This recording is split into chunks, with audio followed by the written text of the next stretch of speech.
Y vamos a realizar pues ese ejercicio. Entonces nos están diciendo: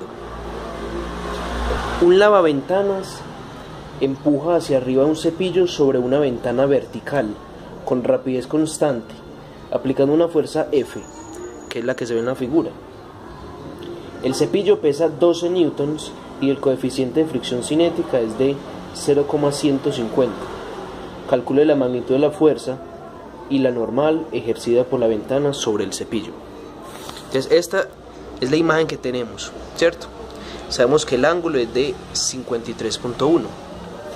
Los datos que tenemos es el peso 12 newtons y el coeficiente de fricción 0.150. Vamos a hacer el diagrama de cuerpo libre.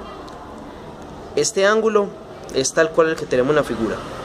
Hicimos simplemente un traspaso.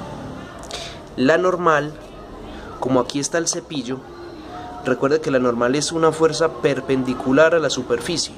Entonces, como la superficie es esta, la normal tiene que ir en esta posición para que se forme la línea perpendicular. Por eso acá pintamos la normal hacia la derecha.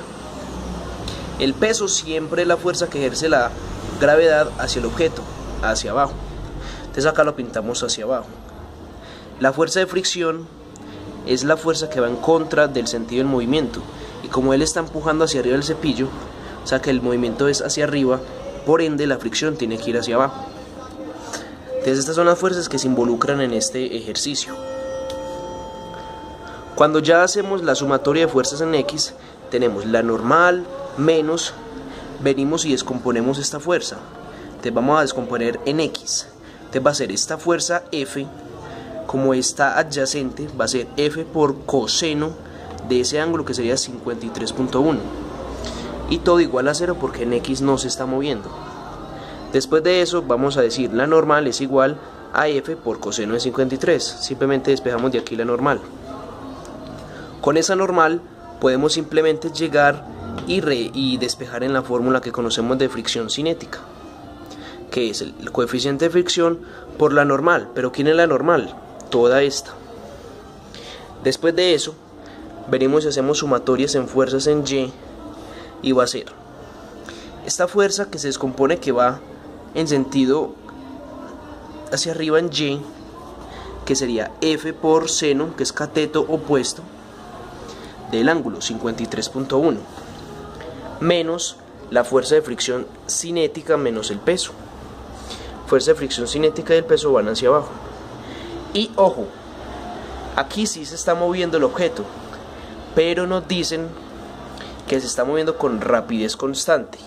Por eso nosotros aquí reemplazamos esa masa por aceleración por 0, porque Newton nos dice que si un objeto está en reposo o en movimiento constante, la sumatoria de fuerzas va a ser igual a 0.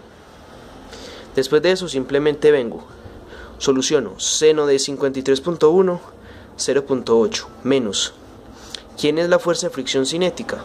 Es el coeficiente de fricción por F coseno de 53. Entonces coeficiente de fricción por 0.6 es coseno de 53 por F, igual el peso, que 12 newtons, lo pasamos al otro lado a sumar. Después de eso simplemente lo que hacemos es sacamos factor común F. Entonces nos va a quedar F igual, ese 2 permanece allá y le pasa a dividir 0.8 menos, si le sacamos factor común a este término, nos va a quedar simplemente coeficiente de fricción por 0.6. ¿Y quién es el coeficiente de fricción? 0.150 por 0.6.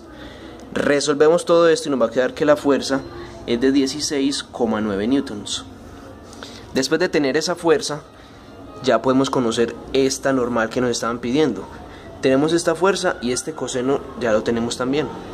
Entonces venimos y reemplazamos la fuerza que acabamos de hallar, 16.9 por coseno de 53.1, y finalmente nos da la normal 10,14.